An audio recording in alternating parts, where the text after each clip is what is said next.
किसान साथियों नमस्कार। आज इस वीडियो में हम बात करने वाले हैं, भले आपकी धान की फसल 20 दिन की हो या 60-70 दिन की हो, इन दोनों स्टेजों को हम आज कवर करने वाले हैं इस वीडियो के अंदर। जो किसान साथी धान की फसल बोते हैं वो इस बात का जरूर ध्यान रखते हैं कि उनको अपने धान की फसल में कल्लों की संख्या बहुत ज्यादा बढ़ानी होती है। साथ ही साथ एक ऐसा किसान भी होता है जो इस बात का ध्यान रखता है कि उन्हें अपने खेत में कल्लों की संख्या तो साथ में बढ़ानी ही है, लेकिन उन कल्लों की संख्या को प्रोडक्टिव टेलर में भी कन्वर्ट करना होता है, जो कि इन दोनों बातों को ध्यान रखते हुए लगातार काम करता रहता है। जो किसान भाई इस बात का ध्यान रखते हुए काम करते रहते हैं उन्हीं का उत्पादन बहुत अच्छा होता है। जो किसान भाई अपनी धान की फसल में, जब आपकी धान की फसल गबोट अवस्था में जाती है, मतलब जब उसमें बालियां आने वाली होती हैं, जब उसमें झंडा पत्ती आ रही होती है, तो झंडा पत्ती को आखिरी तक जो किसान भाई ग्रीन करके रखता है, हरा भरा रखता है, वो अच्छा उत्पादन प्राप्त कर लेता है। आज इस वीडियो में हम बात करने वाले हैं कि जब आपकी धान की फसल गबोट अवस्था में जा रही हो तब आपको क्या करना चाहिए, उस समय लगने वाले कुछ बीमारियों से आपको अपने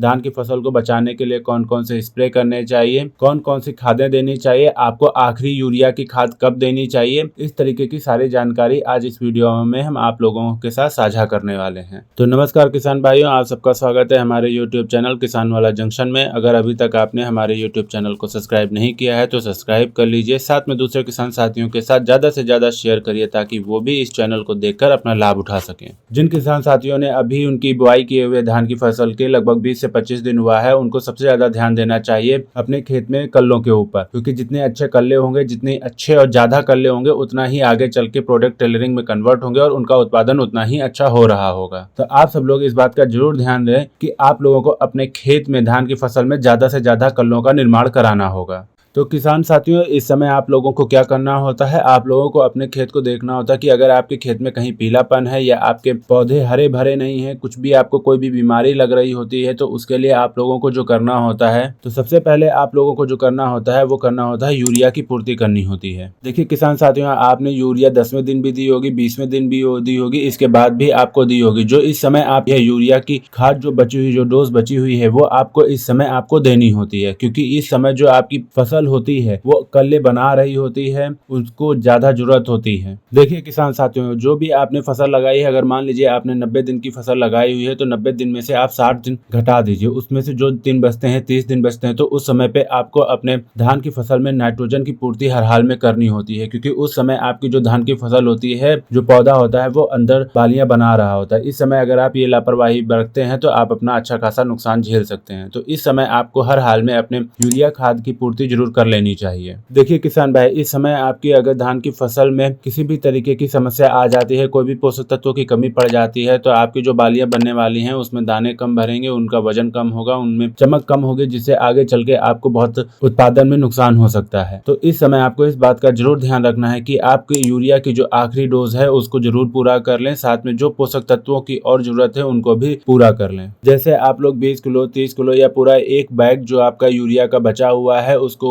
आप उपयोग कर सकते हैं। आप लोग अपने एक बार धान की फसल को देख लीजिए, उसमें अगर येलोइंग है या कुछ और आपको दिख रही है समस्या, तो आप लोग उसको देखते हुए अपने खेत में यूरिया की पूर्ति कर सकते हैं। साथ में आप लोग अपनी फसल को ढंग से देखिए, अगर उसमें कोई पीलापन है तो उसमें लगभग 3 निश्चित तौर पे ही पोषक तत्वों की कमी होगी, जिसमें जिंक सल्फेट, दूसरा है आयरन सल्फेट। आयरन सल्फेट उस खेत में विशेषकर कम पाया जाता है जिन खेतों की मिट्टी चिकनी होती है। तीसरा जो सबसे इम्पोर्टेंट तत्व है वो है आपका मैग्नीशियम सल्फेट। किसान साथियों, अगर आपकी फसल पीली है, उसकी ग्रोथ रुकी हुई है, तो आप लोगों को अपने यूरिया की आखिरी डोज के साथ लगभग 5 से 10 किलो जिंक सल्फेट 21% वाला, 5 से 7 किलो आप लोग फेरस सल्फेट ले सकते हैं, 5 से 7 किलो आप लोग मैग्नीशियम सल्फेट ले सकते हैं। इन सबको आपस में मिलाकर अपने खेत के अंदर बुरकाव कर देना होता है, फिर उसके बाद में ऊपर से आपको सिंचाई कर देनी चाहिए। साथ में आप लोगों को इस बात का भी ध्यान रखना है कि आपकी खेत के अंदर किसी तरीके की फंगस वाली बीमारी ना आ जाए। उससे आपको बचाव करने के लिए आपको थाइफेट मेथाइल रोको के नाम से जो आता है उसका उपयोग भी कर लेना चाहिए। लगभग आपको 500 ग्राम का उपयोग करना चाहिए।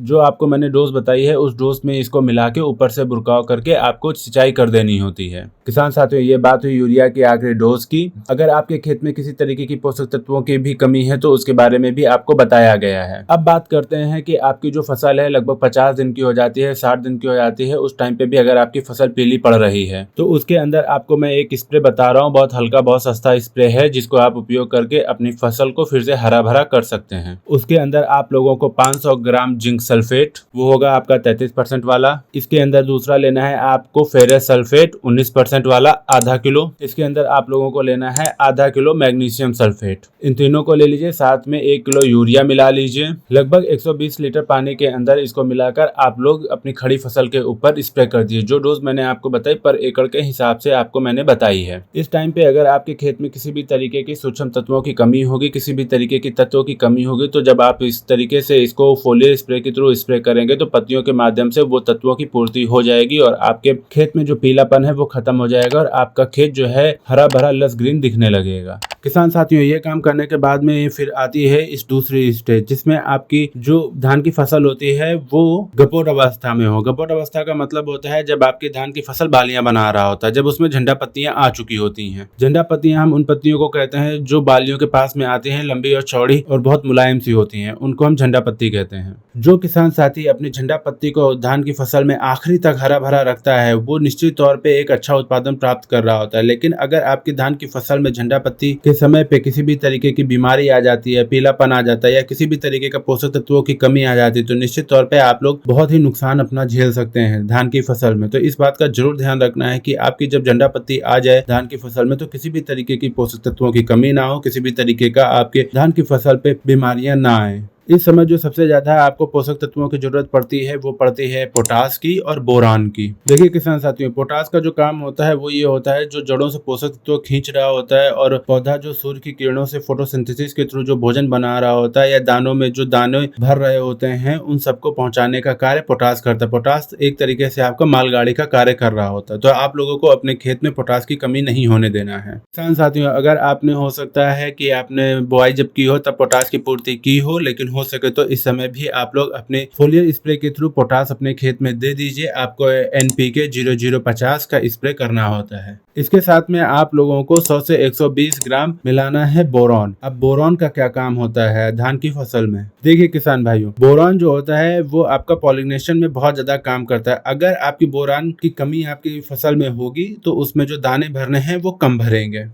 अगर आपकी फसल में बोरान की मात्रा, बोरान पोषक तत्व की मात्रा बहुत अच्छी होगी तो आपका जो फसल का पॉलिनेशन होता है, परागण होना है, वो बहुत अच्छा होगा, जिससे आपके धान की फसल में जो दाने होंगे वो बहुत भरेंगे, ऊपर से नीचे तक पूरा बहुत अच्छे से भरेंगे। तो बोरान भी इस समय बहुत ज्यादा जरूरी होता है। किसान साथियों, अगर हो सके तो आप लोगों को इस समय 1 किलो पर एकड़ के हिसाब से 0050 NPK का स्प्रे करना होता है। साथ में 100 से 120 ग्राम बोरान जो 20% वाला आता है उसको 120 से 150 लीटर में घोलकर आपको स्प्रे करना होता है। जो डोज ये मैं बता रहा हूँ पर एकड़ के हिसाब से आपको मैं बता रहा हूँ। इसके जो आपके परिणाम होंगे, जो रिजल्ट आएगा उसको आप 5 से 6 दिन के अंदर आपको अपने खेत में देखने को मिल जाएंगे। दूसरा, इस समय आपको अपने खेत के अंदर एक और प्रॉब्लम बहुत ज्यादा देखने को मिल रही होगी। पहला, सुंडी, पत्ता लपेटक सुंडी और तना छेदक सुंडी आपको देखने को मिल रहा होगा। इसके साथ में आपको अपने खेत में सीड ब्लाइट जो फंगस रहित बीमारी होती है, फंगस वाली बीमारी होती है, वो आप जब अपने खेत में नीचे की तरफ देखोगे तो उस समय आपको अपने फ्लैग लीफ होती है उस पे फंगस वाली बीमारी आपको देखने को मिल जाएगी। उसके अंदर आपको हल्दी रोग भी देखने को मिल सकता है।